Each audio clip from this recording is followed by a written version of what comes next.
एक समस्या का समाधान और आपके साथ शेयर करना चाहते हैं। समस्या यह है कि घर में रखी प्रतिमाएं क्यों चटक जाती हैं।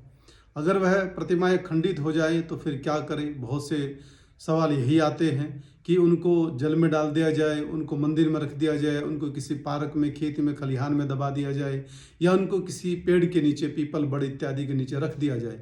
तो ये बहुत बड़ी समस्या हो जाती है। लड्डू गोपाल की उंगली चटक गई, या लड्डू गोपाल के कान चटक गए, या प्रतिमाएं चटक गई हैं, तो बहुत सी समस्याएं ऐसी हो जाती हैं। फिर क्या करें। जिसमें हमारी आस्था हो जाती है वह खंडित हो जाए तो मनुष्य जब मर जाता है तब जितना दुख होता है, इतना दुख उन प्रतिमाओं का भक्तों को हो जाता है।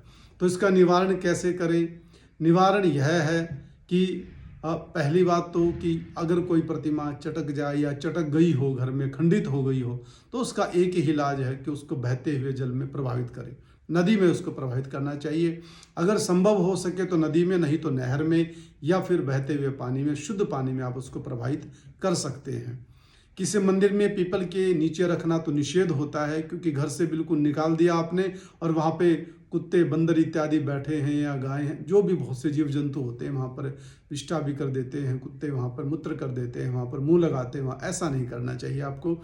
उनको जल में प्रभावित कर देना चाहिए। अब आपको बताते हैं कि आपकी प्रतिमाएं ही ना चटके, ऐसा आपको उपाय बताते हैं। आपको करना क्या है कि एक तांबे के लोटे में जल भर के अपने घर के मंदिर में सदैव रखें।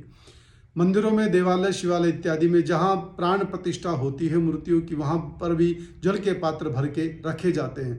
तो आपको भी एक जल का पात्र अपने बाईं ओर, अर्थात कि ईशान कोण में रख देना चाहिए। ईशान कोण को जल का स्रोत माना जाता है, वहीं पर ये जल भर के रखे, जिससे शीतलता प्राप्त होगी और प्रतिमाओं में भी शीतलता प्रवेश करेगी, जिसकी वजह से वह खंडित नहीं हो पाएंगी।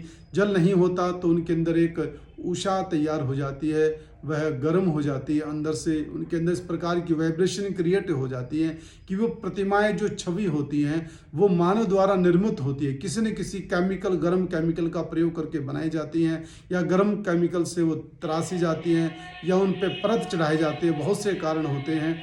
जल का पात्र रखेंगे तो वो चटकेंगे नहीं। यह एक वैज्ञानिक उपाय भी है और आध्यात्मिक उपाय भी है। जल जो भर के रखते हैं तो उसका करें क्या, प्रातःकाल उस जल को किसी पेड़ में, पौधे में, खेत खलिहान में उसको डाल सकते हैं, या जल को बहते हुए जल में ही मिला सकते हैं।